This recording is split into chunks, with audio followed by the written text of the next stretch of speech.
Hi friends, ಹೇಗಿದ್ದೀರಾ? ನೀವೆಲ್ಲ ಚೆನ್ನಾಗಿದ್ದೀರಾ ಅಂತ ನಾನು ಭಾವಿಸ್ತೀನಿ. ಈ ವಿಡಿಯೋದಲ್ಲಿ ನಿಮಗೆ ಏನೇನು ಸಿಗುತ್ತೆ ಅಂತ ನೀವು ಕೇಳೋದಾದರೆ, ಈ ವಿಡಿಯೋದಲ್ಲಿ OB45 ಅಪ್ಡೇಟ್ಸ್ ನಂತರ ನಮ್ಮ ಗೇಮಲ್ಲಿ ಏನೇನು ಚೇಂಜಸ್ ಬರ್ತಿದೆ ಅದರ ಬಗ್ಗೆ ಎಲ್ಲ ನಾನು ತಿಳಿಸ್ಕೊಡೋಕ್ಕೆ ಹೋಗ್ತಿದ್ದೀನಿ.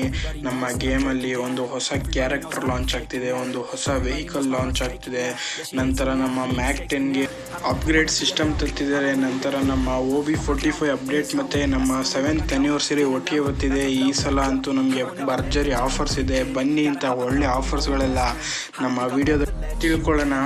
ಬನ್ನಿ, ನಮ್ಮ ಫಸ್ಟ್ ಅಪ್ಡೇಟ್ ಕಡೆ ಹೋಗೋದಾದರೆ ನೋಡ್ಬೋದು ನೀವು ನಮ್ಮ ಸ್ಕ್ರೀನಲ್ಲಿ ಮ್ಯಾಕ್ 10 ಯಾವ ಥರ ಅಪ್ಗ್ರೇಡ್ ಆಗೋ ಸಿಸ್ಟಮ್ ಬಂದಿದೆ ಅಂತ ನೋಡ್ಬೋದು ನೀವು.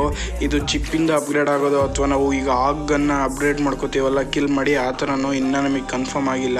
ಒಟ್ಟಿನಲ್ಲಿ ಇದು OB45 ಅಪ್ಡೇಟ್ ಆದ ನಂತರ ನಮಗೆ ಸಿಗುತ್ತೆ ಗೇಮ್ನಲ್ಲಿ. ನಡೀರಿ ನಮ್ಮ ನೆಕ್ಸ್ಟ್ ಅಪ್ಡೇಟ್ ಕಡೆ ಹೋಗೋಣ. ಸೆಕೆಂಡ್ ಅಪ್ಡೇಟ್ ಬಂದು ಏನಂತ ಹೇಳಿದರೆ, ನಮ್ಮ ಗೇಮಲ್ಲಿ ಗ್ಲೈಡರ್ ವಾಪಸ್ ಬರ್ತಿದೆ ಫ್ರೆಂಡ್ಸ್. ನೀವು ಹೌದು ಕೇಳಿದ ನಿಜ. ನಮ್ಮ ಓಲ್ಡ್ ಪ್ಲೇಯರಿಗೆ ಗೊತ್ತೇ ಇರ್ಬೋದು ಗ್ಲೈಡರ್ ಏನಂತ ಅಂದ್ಬಿಟ್ಟು. ಗ್ಲೈಡರ್ ನಮ್ಮ ಗೇಮಲ್ಲಿ ವಾಪಸ್ ಬರ್ತಾನೆ ಇದೆ. ನಮ್ಮ ಸ್ಕ್ರೀನಲ್ಲಿ ನೋಡ್ಬೋದು ನೀವು. ಅದೊಂದು ಈವೆಂಟ್ ಪೋಸ್ಟರ್, ಅದು ಪೋಸ್ಟಲ್ ಕಾಣಿಸೋದೆಲ್ಲ ನಮ್ಮ ಗೇಮಿಗೆ ಬಂದೇ ಬರುತ್ತೆ ಅಂತ ನಿಮಗೆಲ್ಲ ಗೊತ್ತು. ಅದು ಪರ್ಮನೆಂಟಾಗಿ ಕೊಡ್ತಾರೋ ಗ್ಲೈಡರು ಅಥವಾ ನಮ್ಮ ಗೇಮ್ಗೆ ಟೆಂಪರವರಿಯಾಗಿ ಕೊಡ್ತಾರೋ ನಮ್ಗೆ ಇನ್ನೂ ಗೊತ್ತಿಲ್ಲ. ಬಂದರೆ ಒಳ್ಳೆಯದೇ ಅಂತ ನಾನು ಹೇಳ್ತೀನಿ. ಮೂರನೇ ಅಪ್ಡೇಟ್ ಬಂದ್ಬಿಟ್ಟು, ನಮ್ಮ ಗೇಮಲ್ಲಿ ಒಂದು ಹೊಸ ವೆಹಿಕಲ್ ಲಾಂಚ್ ಆಗ್ತಿದೆ. ನಮ್ಮ ಗೇಮಲ್ಲಿ ಹೊಸ ವೆಹಿಕಲ್ ಲಾಂಚ್ ಆಗಿ 1-2 ವರ್ಷನೇ ಆಗೋಯ್ತು. ಮೆಕ್ಲರನ್ ಕೊಲಾಬ್ರೇಷನ್ ಆದಾಗ ಒಂದು ವೆಹಿಕಲ್ ಲಾಂಚ್ ಆಗಿದ್ದು, ಅದು ನಮ್ಮ ಗೇಮಿಂದ ಯಾವಾಗ ಹೋಗ್ತೋ ಗೊತ್ತಿಲ್ಲ. ಆದರೆ ಈ ವೆಹಿಕಲ್ ಲಾಂಚ್ ಆಗ್ತಿದೆ. ಇದು ಟೆಂಪರವರಿಯೋ ಅಥವಾ ಪರ್ಮನೆಂಟೋ ನಮಗೂ ಗೊತ್ತಿಲ್ಲ. ಇದು ಒಳ್ಳೆ ರೋಬೋಟಿಕ್ಸ್ ಥರ. ನಮ್ಮ 4th ಅಪ್ಡೇಟ್ ಕಡೆ ಬರೋದಾದರೆ, ನಮ್ಮ ಗೇಮಲ್ಲಿ ಒಂದು ಹೊಸ ಕ್ಯಾರೆಕ್ಟರ್ ಲಾಂಚ್ ಆಗ್ತಿದೆ. ಈ ಕ್ಯಾರೆಕ್ಟರ್ ನೀವು ಎಬಿಲಿಟಿ ಕೇಳಿದ್ರೆ ಶಾಕ್ ಆಗ್ತೀರಾ. ನೀವು ನಿಮ್ಮ ಸೋನಿಯಾ, ದಿಮಿತ್ರಿ, ಹುಂಕಾಂಗ್ ಎಲ್ಲ ಬಿಡ್ತೀರಾ. ಯಾಕಂದರೆ ಇದ್ರ ಕ್ಯಾರೆಕ್ಟರ್ ಸ್ಕಿಲ್ ಅಂತ ಒಳ್ಳೆ ಚಿಂದಿ ಇದೆ.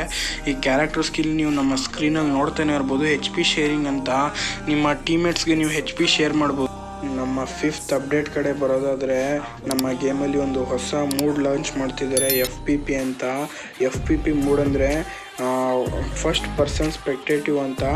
ನಾವೀಗ ಆಡ್ತಿರೋದು 3rd ಪರ್ಸನ್ ಸ್ಪೆಕ್ಟೇಟಿವಲ್ಲಿ. ನಮ್ಮ ಕ್ಯಾರೆಕ್ಟರ್ ಎಲ್ಲ ಕಾಣಿಸ್ತಾ ಇರುತ್ತೆ. ಆದರೆ FPP ಮೂಡಲ್ಲಿ ನಮ್ಮ ಗನ್ ಮಾತ್ರ ನಮಗೆ ಕಾಣಿಸ್ತಾ ಇರ್ತಾರೆ, ಬಿಟ್ಟರೆ ನಮ್ಮ ಎನಿಮಿ ಕಾಣಿಸ್ತಾ ಇರ್ತಾರೆ. ಅದನ್ನು ನಾವು ಫಸ್ಟ್ ಪರ್ಸನ್ ಸ್ಪೆಕ್ಟೇಟಿವ್ ಅಂತ ಹೇಳ್ತೀವಿ. ನೀವು ನಮ್ಮ ಸ್ಕ್ರೀನಲ್ಲಿ ಆ ವಿಡಿಯೋ ನೋಡ್ತಾನೆ ಇರ್ಬೋದು. ಹೇಗೆ ಬರೀ ಗನ್ ಮಾತ್ರ ಕಾಣಿಸ್ತಿದೆ, ಬಿಟ್ಟರೆ ನಮ್ಮ ಟೀಮ್ಮೇಟ್ಸು, ಮನೆಗಳು ಅಷ್ಟೇ ಕಾಣಿಸ್ತಿದೆ. ನಮ್ಮ ಬಾಡಿ ನಮಗೆ ಕಾಣಿಸೋದಿಲ್ಲ. ಅದಕ್ಕೆ ನಾವು FPP ಮೂಡ್ ಅಂತ ಕರೆಯೋದು. ಇವತ್ತಿನ ವಿಡಿಯೋದಲ್ಲಿ ಇಷ್ಟೇ ಫ್ರೆಂಡ್ಸ್. ನೀವೇನಾದರೂ ನಮ್ಮ ಚಾನಲ್ಗೆ ಹೊಸಬ್ರಾಗಿದ್ದರೆ ಇಲ್ಲೇ ಈ ಚಾನಲ್ನ ಸಬ್ಸ್ಕ್ರೈಬ್ ಮಾಡಿ, ಲೈಕ್ ಮಾಡಿ, ಶೇರ್ ಮಾಡಿ ಫ್ರೆಂಡ್ಸ್. ಇವತ್ತಿನ ವಿಡಿಯೋದಲ್ಲಿ ಇಷ್ಟೇ. Tata, bye bye.